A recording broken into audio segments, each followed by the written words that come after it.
నేను అనుకుంటే మిమ్మల్ని అందరినీ లోపలేస్తా, ఒక్కరు కూడా బయట ఉండరు, అందరూ చెర్లపల్లి జైల్లోనే ఉంటారు. మరి మిమ్మల్ని ముఖ్యమంత్రిని చేసుకుంది ఎందుకు సార్? అందరిని లోపలేయడానికేనా? సార్ అనుకుంటే అందరిని లోపలేస్తాడట, ఒక్కడు కూడా బయట ఉండడట, అందరూ చెర్లపల్లి జైల్లోనే ఉంటారు. ఇంకెప్పుడు వేస్తామని అందరూ అడుగుతున్నారు. నేను కక్ష సాధింపు చేస్తలేను, నన్ను తిట్టినా కేసులు పెట్టించలేదు, రానున్న 4 ఏళ్లకు మరో 4.5 లక్షల కోట్ల అప్పు కావాలి, ప్రతి నెల 10,000 కోట్లు తేవాల్సిందే, అసెంబ్లీలో ముఖ్యమంత్రి రేవంత్ రెడ్డి. ఈ కేసులు పెట్టేదానికి లోపలేసే దాని గురించి ఎందుకండి అసెంబ్లీలో చర్చ? సారు మరి ఇప్పుడు కేటీఆర్ మీద ఈ కార్ రేస్ ఏదైతే ఉందో, సో దాన్ని లోపల పెట్టేటటువంటి ఉద్దేశంతో కదా అది చేపించింది, అది ఫెయిల్ కాలే. కాళేశ్వరం విషయంలో కూడా ఎక్కడ మరి ఎక్కువగా ఇదైపోతుందో, సాక్ష్యాధారాలు దొరుకుతాయో అని చెప్పి మరి అక్కడ కూడా ట్రై చేయలేదా? జైల్లోకి పంపిద్దామని చెప్పి కేసీఆర్ను, లేకపోతే గత ప్రభుత్వ పెద్దల్ని, అధికారులని. ఫోన్ ట్యాపింగ్ విషయం కూడా బయటికి తీసుకురాలేదా? మరి అవన్నీ కక్ష సాధింపులు కాదా? సో వర్కౌట్ కాలేదు, వర్కౌట్ కాలేదనే చెప్పుకోవచ్చు. నన్ను తిట్టిన వాళ్ళని ఎవరిని జైల్లో పెట్టలేదంటే వెంటనే మొన్న ఒక 2 జర్నలిస్టుల అమ్మాయిలు తిట్టిన రోజు తెల్లారే పోయిరు కదా జైలుకి. మరి వీటన్నిటిని ఎట్లా పరిగణలోకి తీసుకోవాలి? మీరు చెప్పేది మాత్రానికి ఒకటి, మరి చేసేది ఒకటిలాగా ఉన్నది. చెప్పేది ఒకటి, చేసేది ఒకటిలాగా ఉన్నది. రాజకీయ నాయకుల గురించి ఎప్పుడు ఒకటి చెప్తా ఉంటారు. రాజకీయ నాయకుల్ని ఆయన మొహం మీద ఉమ్మేసినా, లేకపోతే చెప్పు తీసుకొని కొట్టినా, ఆయన ముందు ఎన్ని బూతు మాటలు తిట్టినా కూడా ఏం తెలవకుండా సైలెంట్, అసలు నవ్వుకుంటే ఉంటాడట. ఉమ్మేసినా కూడా తుడుచుకుంటున్నాడు సరదాగా, ఎందుకు వేసినవరా బాబు అని చెప్పి. ఆ తర్వాత పోయిన తర్వాత ఇంకా వాడి కథ ఏంది, వాడు ఏంది కథ అని చెప్పి అక్కడ స్టేషన్కి ఫోన్ చేయడం, వాళ్ళ కార్యకర్తలను పంపించడం, ఆ తర్వాత ఉంటుంది వానికి సినిమా. సో అట్లే ఉంది ఇక్కడ. రేవంత్ రెడ్డి సార్ కూడా ప్రశాంతంగా అసెంబ్లీలో నిలబడి, నన్ను ఎవరు తిట్టినా నాకు నో ప్రాబ్లం, కక్ష సాధింపులు కాదు, నేను జైల్లో పెట్టాలంటే ఇప్పటివరకు చెర్లపల్లి జైలు నిండిపోయేది, మరి మీరు ముఖ్యమంత్రి అయింది అందరినీ జైల్లో పెట్టడానికే మీరు ముఖ్యమంత్రి అయింది, ఇట్లా మాట్లాడొచ్చునా ముఖ్యమంత్రి గారు? సో మరి ఇక రాజకీయ నాయకులు అంటే పైకి ఇట్లే మాట్లాడతారు, లోపల చేసేది ఒకటి ఉంటది అనేది ప్రధానంగా కనపడతా ఉంటది.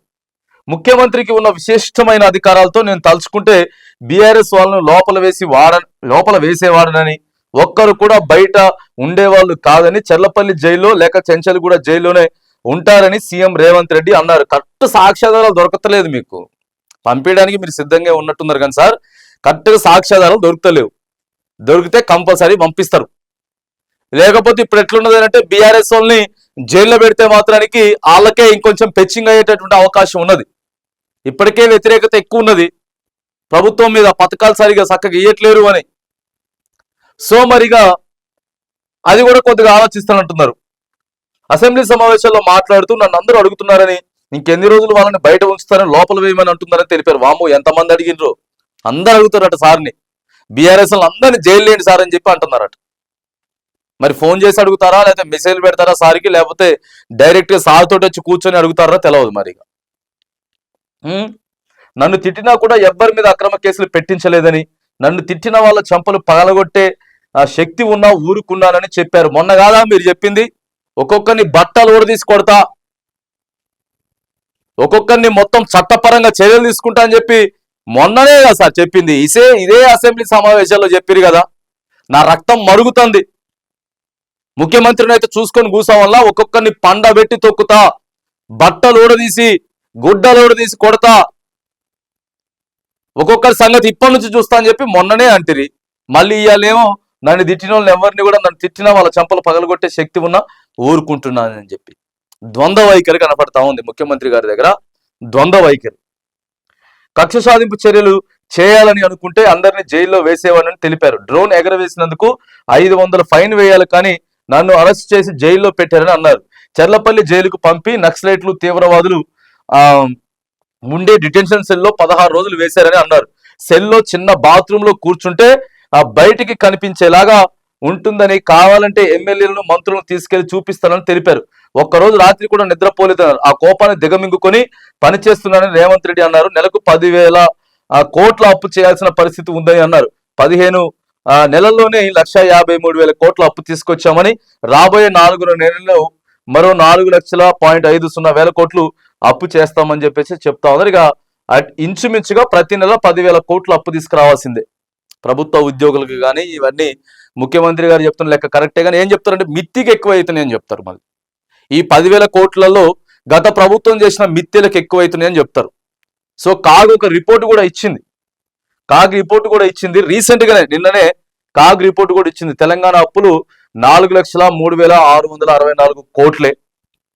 సో వీటికి మొత్తం ముగిసే వరకు రుణాల మొత్తం ఎంత కోట్లు, ఎంత అప్పుల శాతం ఉన్నది, ఎన్నో రాష్ట్రం ఉన్నది తెలంగాణ. సో ఇవన్నీ కూడా చెప్పిర్రు. మరి చెప్పిన దాంట్లో ఆ కాంగ్రెస్ పార్టీ చెప్పేంత అప్పులు మాత్రానికి ఆ స్థాయిలో అయితే లేవు గత ప్రభుత్వం చేసినటువంటి అప్పులు అనేది కూడా. సో నిన్న కాగ్ రిపోర్ట్ అయితే తెలిపింది. చూడాలి మళ్ళీ ఒక వీడియోలో కూడా మనం ఆ కాగ్ రిపోర్ట్ ఎంత క్లారిటీగా చెప్పింది, ఎంత తీసుకొచ్చినాం, ఎంత మిత్తి కట్టినాం ఏంటనేది చూడాలి.